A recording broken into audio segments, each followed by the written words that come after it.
Are you ready for it? Tak proč vlastně ty folie ochranný, průhledný, neviditelný na ty auta lepíme? Máme tady jako vzorovou kapotu, která je dost poškrábaná a tam vám to ukážu, jo? Tady je to vidět. Jo, tady je vidět, já ještě utřu. Jsem to utřel, nějak jsem to odmastil, tady je to nejhorší, tady je to trošku to. Tady už jsme trošku zkoušeli škrábat kartáčem drátěným. Jo, já tady nalepím kousek, tady je kam doprostřed, jak je to vidět. A dám ho tam takhle.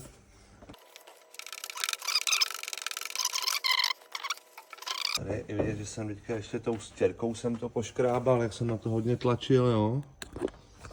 Tak. Teď to vypadá v podstatě takhle. Tady je trošku vidět poškrábaný od stěrky, ode mě. Jo, nicméně je to jakoby fakt rozdíl oproti tomu, co tam bylo. Jo, teď to ještě ohřejem. Škrábance jsou jako fuč. Až vyschne tohle, tak to bude úplně perfektní. Tak a teďka použijeme klasický kartáč, který říkají všichni, je to železný kartáč. Úplně reálně je to mosazný kartáč, jo? Tím nechci nějak zpochybňovat pevnost, nebo že to je jakoby nějak neškrábe, protože úplně reálně to jako škrábe. Budu tady škrábat tím tu, jo, jako docela na to tlačím, jo.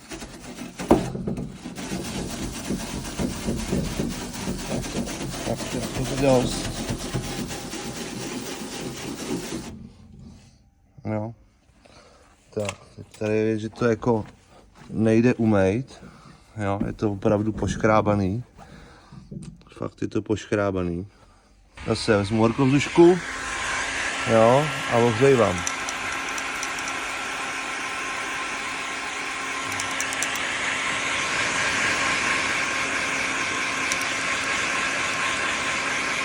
No.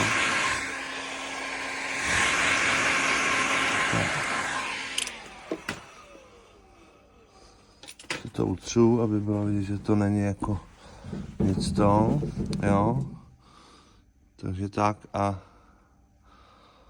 je to zase čistý. Takže tohle je jako hlavní důvod, proč to tam lepíme. Teďka ale vezmu ten opravdový drátěný kartáč, jo. Tohle to už vím, že se neschová, že to nescelí. Ale tady těm už jako opravdu může to, jako těm už se poškrábe. Nechci to dělat na té kapotě, protože ji úplně zničím. Ale přes tu folii, jo. Jo, tohle to už jsou jako hluboký škrábance. To není úplně to, ale to už je hodně. Můžeme to zkusit, co to udělá, jestli něco zmizí. Jo, tohle to už je jako hodně. Ale tohle to už tam zůstalo, každopádně to stejně není tolik jako vidět. Když vezmu tady nějaký klíče, jo, a odřem to klíčema, tak za první to jako neodřem. Úplně. Když budu dělat jako, no, už jsem to tam. Jo, ale když někdo půjde a bude chtít odřít ten lak, tak půjde. Bude to z toho jakoby, bude chtít poškrábat.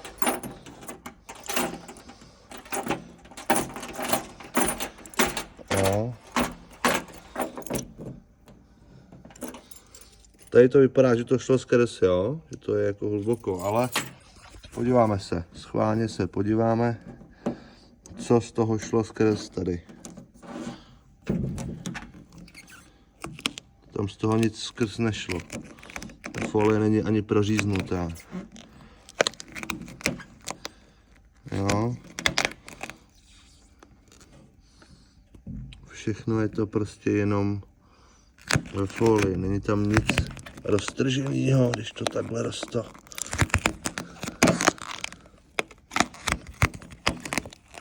Jo.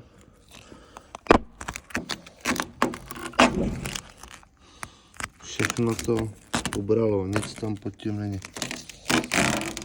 Já jsem to tady ještě rozlepil, aby to bylo vidět. Jo, všechno to zůstalo v té folii. Jo, tady ty škrábance, tam žádný škrábance od toho nejsou. Takže to je jakoby ten hlavní důvod, proč se to lepí na tyhle ty auta.